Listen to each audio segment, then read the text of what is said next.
चाहते हैं कि आरसीएम म्यूजिक के वीडियो सबसे पहले आप तक पहुंचे, तो लाल बटन को दबा के चैनल को सब्सक्राइब जरूर करें और साथ में बेल आइकन को दबाना ना भूलें।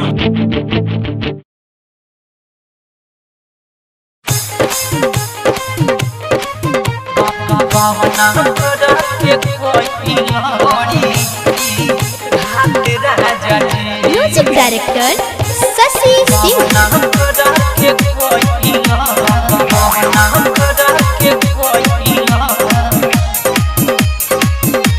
आप सुन रहे हैं शशिलाल यादव को। सौतीन के संगे काटेला रोज रात राजा जी, सौतीन के संगे काटेला रोज रात राजा जी, सौतीन के संगे काटेला रोज रात राजा जी।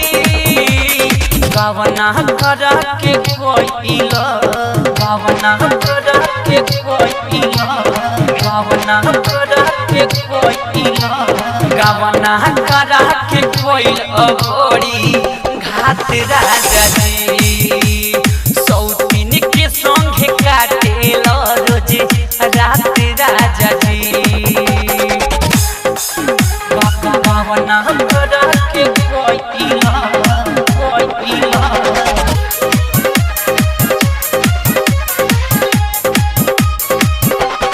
हाथवा के मेहंदी छूटल ना बढ़ल बाटे ललाई, पिया पिया कह के रोज रोवता हो कलाई, रोवता हो कलाई। हाथवा के मेहंदी छूटल ना बढ़ल बाटे ललाई, पिया पिया कह के रोज रोवता हो कलाई।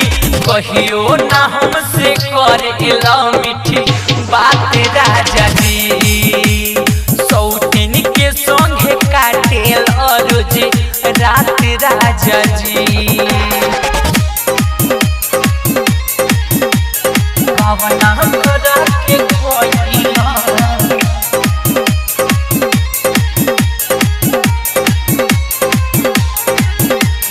गवना करा के कोइला, कोइला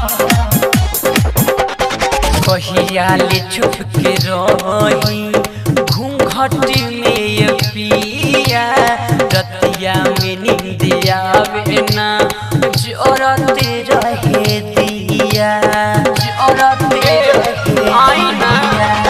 कहिया ले चुप के रही घूंघट में ये पिया, रतिया में नींद आवे ना जोरते रहे दिया।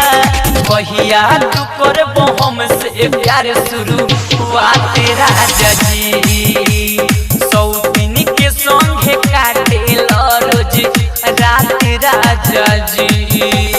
डीजे विकास,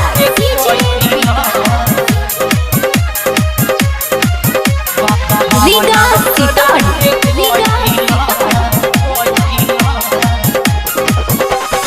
राइटर छबिला पिया काहे तू ऐसा किया, शशिलाल यादव दिल सौतीन को क्यों दिया, सौतीन को क्यों दिया।